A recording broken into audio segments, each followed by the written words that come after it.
Well, hello, everybody. Welcome to another weekly market pulse. Looks like I'm having computer problems again, so sorry about that. Hopefully, it won't translate into the charts and the voice is coming in through clear. Or maybe this is better that you can't understand what the heck I'm saying. I don't know. But anyway, welcome. It's an interesting market because we're still green. We're actually yellow. So we're in a kind of a sideways, uncertain market that's just kind of coming off a green, but it's not turning red yet. So it's yellow, right? There's a period of time where you kind of coast through the intersection or you slam on the brakes. Well, we're not slamming on the brakes today.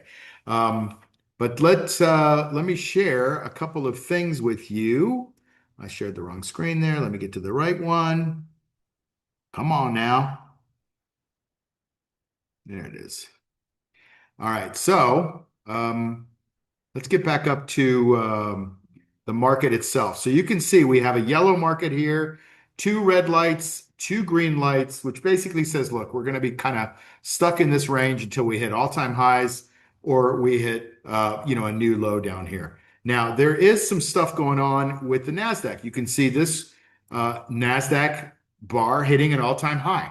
Well, that's been a while. This was a very painful slog down, or at least it would just didn't go up. We made a nice V-shaped bottom, gap there, gap, gap, gap, gap, gap, all the way to the all-time high. A lot of strength in the market right now, but it's still yellow because the market just doesn't know what it wants to do with this war and with the Fed right now. S&P 500, we got a new high, gapped up this morning. You can see that's all very strong there. Dow Jones Industrial gapped above this little handle area, but couldn't hold it. So keep an eye on that. The other two markets that I just showed you pretty strong. So I doubt if we're going to have the Dow pull us down, although it's not as strong as the other two. Same with the New York. It's looking like it's made a cup with a little handle, and it couldn't make it to the top of the handle. So there's a little bit of concern there. But again, the techs are probably bringing us up the other side right now. Volatility index, you could see the volatility is really slowing down. The panic is slowing down. We're back down in the 16s, which we haven't been in the 16s since like February or January. So things are more calm in the market. Not a lot of reason to drive it up and not a lot of reasons to drive it down. So this is that time where you maybe sell covered calls and you make a couple of percent a week, 1 or 2%. Apple had numbers last night, gapped up on pretty good volume. And this stock, I've been saying, if you've been watching the market pulse for the last several weeks, like I think there's something going on with Apple, and it's been kind of bottoming here, going above the 50, moving higher. And look, today it's been rewarded. You can't buy it on earnings day, but it's coming up and it's going to challenge this 288.62. And since this was on fairly low volume, it may be setting up for a breakout.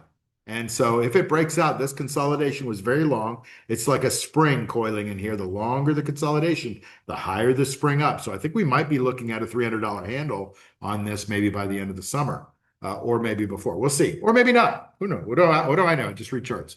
Amazon, look at Amazon. Made a just concerned the heck out of everybody. Made kind of a double bottom within this consolidation. Came up the right side, a lot of gaps up. It's now in the buy zone. This little blue area here, that's where it is on the chart, hit an all-time high yesterday. This stock has got good relative strength increase going on. Amazon looks pretty good. Microsoft does not look so good, right? It might be recovering down here, but I think it's coming back. Wants to test that 50-day moving average, try to test it there on earnings yesterday. I don't know. They think they're an AI company. I'm not buying that yet. So we'll see what happens. Same thing with this one. They think they're an AI company. I don't know. I think they're a social media company. But they're trying to put a ton of money into it. And that's, I think, why the street is punishing it, is they don't think Mark Zuckerberg is an AI executive. He's more of a social media executive. And they're spending an awful lot of money. What happens if these guys are wrong, right? What happens if all this AI expenditures out there happen to be wrong? Like all of a sudden we get open source, locally run models that don't need huge data centers. Boy, the whole energy play is out, the AI play chips, semiconductors are out, the data centers are out, all the stuff that has anything to do with AI. Phew, it's setting up to be like the dot-com bubble. I don't know. I don't know if it's going to be that or not, but it sure seems bubblicious right now. Anyway, AMD, this thing is just a monster right now. It's breaking out. It's been in a breakout for about 2.5, 3 weeks. Now it's up above 350. AMD certainly wants to go higher, and as long as people buy chips, these guys are going to benefit. Bloom Energy, AI play, gapped up after earnings. Had a reversal candle there. We'll see if it fills this gap.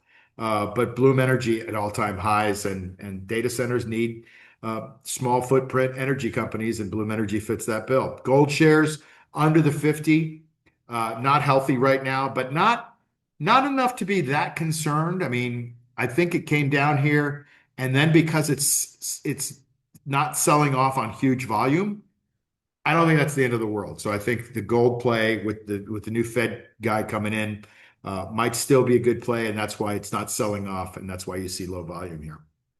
SanDisk, this is a monster chart, right? You can see this thing is going up from, just the breakout spot at 284 all the way up to $1,091. Yesterday it was at 1,100, or this morning it was at 1,100, all-time high. This thing's a monster. Soxol, which contains that stock, all-time high. We'll leave it at that because there's a lot of stuff going on in tech. And it was waiting, right? 3.5, 4 months of the QQQs being trending down. All of a sudden, they show life. They're at all-time highs, and they're probably leading us higher. Anyway, that's a quick market pulse for today. Always appreciate you joining. If you haven't subscribed or liked or commented, now would be a good time. I love when people comment. It gives me a few things to answer over the weekend. But I hope this helps you. That's why I do this. Lately I've been getting people that tell me that, that I'm misleading people or whatever. I just read the charts. Like, you don't have to listen to me. I don't care. I'm just trying to help. And there's people that I help, and I hear that feedback. But then I hear somebody that, I put a post up on SoFi and I say, look, don't buy stocks going into numbers. And people buy stocks going into numbers, and they wake up the next morning, the stock's down 10%. I don't know. I think that's kind of a good thing to say. Hey, look, don't buy stocks going into numbers. That's my rule. And or be careful, or be deep in the money in your covered call.